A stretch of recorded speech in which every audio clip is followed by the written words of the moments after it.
పాలపిట్ట లెక్క. మా అక్కలందరూ సిద్ధమవుతున్నారు. సలాకి ఎర్ర గాల్చి మీ శివరాసన్ లాంటి వాళ్ళకు వాతలు పెట్టాలని. మీ ఖమ్మంలో కానీ శివరాసన్ ఉన్నాడు తెలుసు కదా, తెలుసా? మీరు ఇక్కడ పువ్వాడ అజయ్ అంటారు, హైదరాబాద్లో ఆయన ఒంటికన్ను శివరాసన్ అంటారు. అట్లాంటి వాళ్ళు చాలా మంది ఉన్నారు. వాళ్ళందరినీ కర్రు కాల్చి సలాకి కాల్చి వాతలు పెట్టడానికే మా అక్కలు సిద్ధమవుతారు.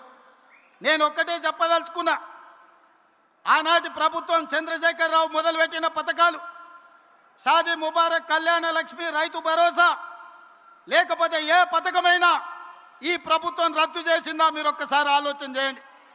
ప్రజలకు ఉపయోగ పథకం ఏదున్నా ప్రజల కోసం, ప్రజల సంక్షేమం కోసం ఆ పథకాలను అమలు చేసినాం.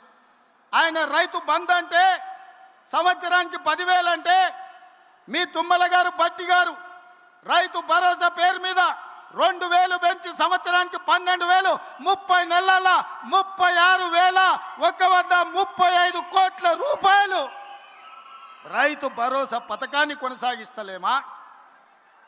ఆనాడు డబుల్ బెడ్రూమ్ ఇళ్ళని ఆనా పిల్లల కోట శ్రీనివాసరావు కథలు చెప్పినట్టు కోడిని పైన కట్టి సద్దన్నం కింద తింటే ఈ డబుల్ బెడ్రూమ్ జోల్ని చెప్పి మనల్ని మోసం చేస్తే మీ అభిమాన నాయకుడు పొంగులేటి శ్రీనివాసరెడ్డి ఇందిరమ్మ ఇండ్లు మొదటి విడత 4.5 లక్షలు, రెండో విడత 2.5 లక్షలు, 7 లక్షల ఇండ్లు కట్టి మీ ఖమ్మం జిల్లాలోనే గిరిజన సోదరుల మధ్యన గృహ ప్రవేశాలు చేసింది నేను కాదా? మీ అభిమానంతో నన్ను ఆదరించింది నిజం కాదా? సన్న బియ్యం భద్రాచలంలో పాయలం వెంకటేశ్వర గారి కాన్స్టిట్యున్సీలో గిరిజనుడి ఇంట్లో సన్న బియ్యంతో బుక్కెడు బువ్వ నేను వచ్చి తినిపోలేదా? ఈ పథకాలన్నీ లేవా? ఆనాడు వాళ్ళు రేషన్ కార్డులు ఇవ్వలే. ప్రతి పేదవాడికి ఈనాడు రేషన్ కార్డు ఇచ్చినాం. ప్రతి పేదవాడికి సన్న బియ్యం ఇచ్చినాం. 50 లక్షల కుటుంబాలకు 200 యూనిట్లు ఉచిత విద్యుత్ ఇచ్చినాం. పేదవాడికి 7 లక్షల ఇందిరమ్మ ఇండ్లు ఇచ్చినాం. పేదవాడికి 20,617 కోట్ల రూపాయలు రైతు రుణమాఫీ 2 లక్షల వరకు చేసినాం. ఆనాడు 1,00,000 రూపాయలు అన్నాడు, 4 విడతలు అన్నాడు, అసలు అన్నాడు, మిత్తి అన్నాడు. చివరికి రైతు చేతిలో అప్పు, రైతు చేతిలో సిప్ప, రైతు తల మీద అప్పు మిగిలిపోయింది. కానీ ఈ ప్రభుత్వం రైతులకు రైతు రుణమాఫీ చేసి చూపించింది. రైతు భరోసా 10,000 ఇస్తే 12,000 ఇచ్చింది. రైతు ఉచిత కరెంటు ఈరోజు మనం ఇచ్చినాం. వడ్ల కొనుగోలులో ఉత్తమ్ కుమార్ రెడ్డి 30 నెలల్లో 80,000 కోట్ల రూపాయలు సివిల్ సప్లైస్ కమిషన్ నుంచి రైతుల కోసం ఖర్చు పెట్టినాం. తెలంగాణ ఉద్యమమే 69 తొలి తెలంగాణ ఉద్యమం, పాల్వంచలో తెలంగాణ ఉద్యమం ఖమ్మం జిల్లాలో పుట్టింది. బంట్రోతు ఉద్యమం కోసం మొదలైన ఉద్యమం తెలంగాణ రాష్ట్రాన్ని సాధించినాం. చంద్రశేఖరరావు మాత్రం నిరుద్యోగుల కళ నెరవేర్చలే. ఈనాడు మొదటి సంవత్సరంలో 67,717 ప్రభుత్వ ఉద్యోగ ఖాళీలు భర్తీలు చేసి ఇంజనీర్లను, డాక్టర్లను, నర్సులను, పోలీసులను వివిధ శాఖల్లో ప్రభుత్వ ఉద్యోగాలు మనం భర్తీ చేసినాం. ఇట్లా చెప్పుకుంటూ వెళ్తే రైతు రుణమాఫీ కావచ్చు, రైతు భరోసా కావచ్చు, రైతు బీమా కావచ్చు, రైతు బోనస్ కావచ్చు, నిరుద్యోగ ఉద్యోగ నియామకాలు కావచ్చు, ఆడబిడ్డలకు 60,000 కోట్ల రూపాయల బ్యాంకు లింకేజ్ కావచ్చు, బతుకమ్మ పేరు మీద ఆడబిడ్డల చీరలలో కూడా కమిషన్లు కొడితే గాడిదలారా ఈడనే తగిలబెట్టిరు. మీరు ఇచ్చిన చీరలు పిట్టలను బెదిరించడానికి పొలాలకు కట్టిరు అన్నాడు. కానీ ఇవాళ గాడ మా అక్క కనిపిస్తుంది పాలపిట్ట రంగు, కెమెరాకి అక్కడ తిప్పుర్రా. మా అక్క పాలపిట్ట రంగు చీర కట్టుకొని వచ్చి సైపాయికి ఎత్తింది చూడు. ఇంటాయన కూడా అరే మా ఆమె ఎంత అందంగా ఉందా పాలపిట్ట చీరలు అనుకునే పరిస్థితి. మా అక్క కలకలలాడుతుంది. ఈ తమ్ముడు పండుగ పూట పెట్టిన చీర సారె కింద మా అక్కలు కట్టుకొని ఇవాళ నన్ను ఆశీర్వదించడానికి వచ్చారు. ఆర్టీసీలో ఆడబిడ్డలకు ఉచిత బస్సు ప్రయాణం 30 నెలల్లో ఆడబిడ్డల కోసం 11,000 కోట్ల రూపాయలు ఖర్చు పెట్టి ఏ ఒక్కరు కూడా అమ్మగారింటికి పోయినా, అమ్మవారిని దర్శించుకున్న, రాములోరి దగ్గరికి పోయినా అనా పైసలు లేకుండా ఈరోజు ప్రయాణం చేస్తురా లేదా మా అక్కల్ని అడుగురి. అక్క కెమెరా మీద కనిపించేటోళ్ళు చెప్పురి, బస్సులు ఎవరన్నా రూపాయి అడిగినరా? 2 రోజుల్లోనే ముఖ్యమంత్రి అయినప్పుడు చెప్పిన మీరు బస్సు ఎక్కుండ్రి, కావాల్సిన దగ్గర దిగుండ్రి, ఎవడన్నా మీరు కిరాయి అడిగితే మీ తమ్ముని ఫోటో చూపించుండ్రి, మా తమ్ముడు పట్నం వాళ్ళు ఉన్నాడు, బస్ కిరాయి తెచ్చుకోపో అని. 30 నెలల్లో ఎప్పుడన్నా అడిగినరా అక్క? ఇది 1000 మెగావాట్ల ఉచిత విద్యుత్ యజమానులను చేసినాం. 1000 బస్సులకు ఉచిత ప్రయాణం కాదు, 1000 బస్సులకు మా ఆడబిడ్డలను యజమానులను చేసినాం. పెట్రోల్ బంకులు పెట్టించినాం.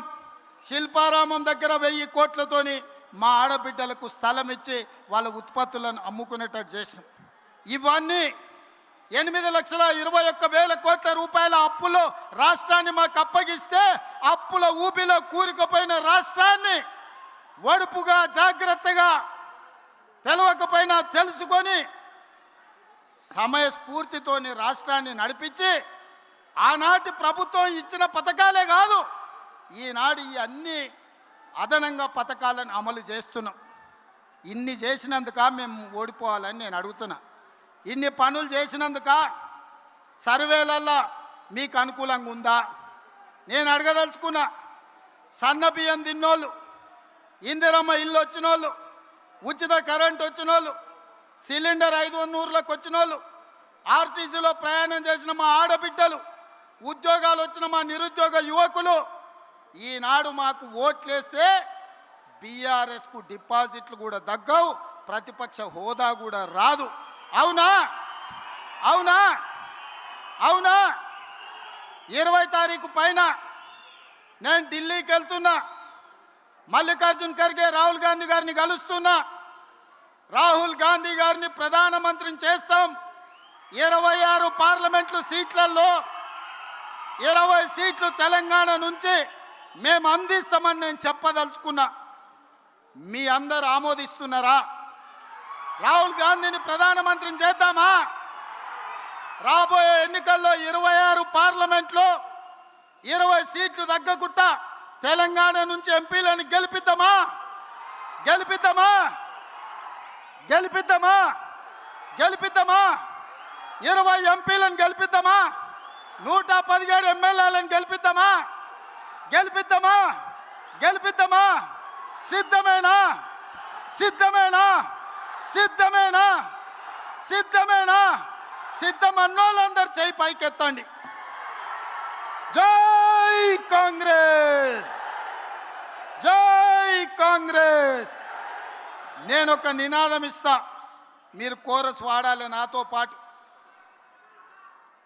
భట్టి గారు చిట్టి పంపించారు, మధురకి ఇంజనీరింగ్ కాలేజ్ కావాలని. ఇక ఇంత పెద్ద సభ పెట్టినాక ఆయన మాట ఖాళీ చేస్తామా?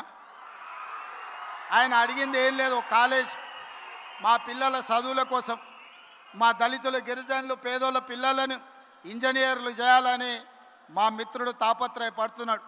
ఇంత గొప్ప సభ చేసినాక ఏ నాయకుడైనా కాదంటాడా? అసలే ఆర్థిక మంత్రి ఆయన నల్లద్దాలు పెట్టుకున్నాడు కాబట్టి సరిపోయింది.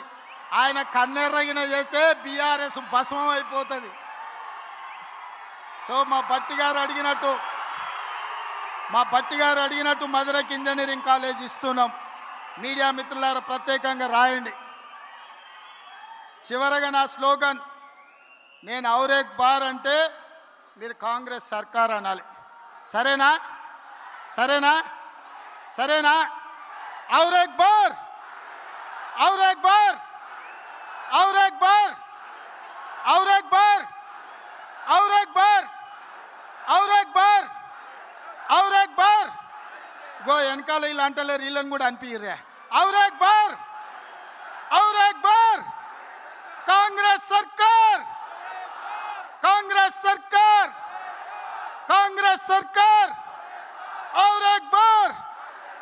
ఔరేక్ బార్! ఔరేక్ బార్! భట్టి గారు మీరు కూడా మా స్లోగన్ల కోరస్లో జాయిన్ గారు. ఔరేక్ బార్! ఔరేక్ బార్! మీ మాటగా రాహుల్ గాంధీ గారిని ప్రధానమంత్రిని చేస్తున్నాం. 2023 ఆనాడు రాహుల్ గాంధీ గారికి తెలంగాణలో ప్రజాపాలన తెస్తున్నామని మీరు మాట ఇచ్చిండ్రు. ఈనాడు కేంద్రంలో రాహుల్ గాంధీని ప్రధానమంత్రిని చేయడానికి ఖమ్మం బిడ్డలు మాట ఇచ్చిండ్రని నేను రాహుల్ గాంధీ గారికి మీ మాటగా చేరవేస్తా.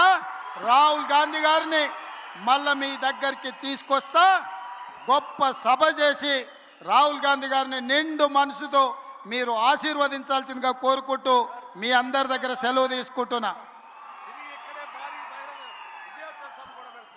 2 లక్షల మందితోని రాహుల్ గాంధీ గారి సభను 5 లక్షలు మా భట్టి గారు 10 నియోజకవర్గానికి 50,000 మంది 5 లక్షలతోని రాహుల్ గాంధీ గారి సభ ఇక్కడనే పెడదాం. నిండు మనసుతోని మీరు ఆశీర్వదించండి. ఖమ్మం బిడ్డల ఆశీర్వాదం భద్రాద్రి రాములో